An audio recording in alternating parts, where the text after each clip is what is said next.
going on in the courts right now, where you have federal judges stepping in, trying to interfere with the President of the United States' efforts to bring sanity to within his own administration, within the executive branch of which he is the chief executive.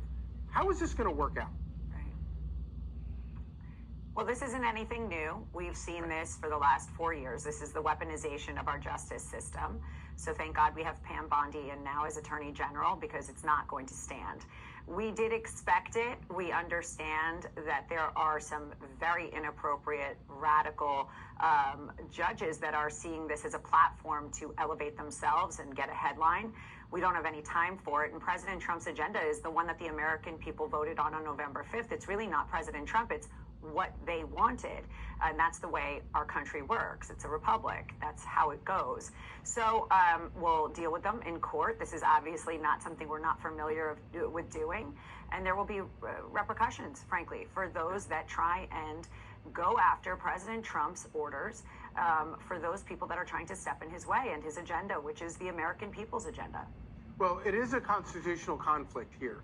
And it kind of amazes me that more people don't see it, especially Democrats who complain that, say, Elon Musk is not elected, when, of course, these federal judges are certainly not elected. And the only one who is elected is President Trump, who is trying to do what he was elected to do.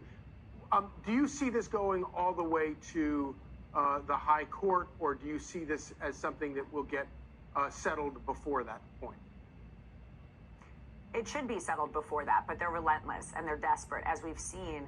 And as you pointedly said, there's something called the separation of powers. There's something called the government's, has different departments. He is the executive branch of the government, the leader of the free world, and this is the way it's supposed to go. Right. But again, like I said, this is a weaponization that was created under the Biden administration.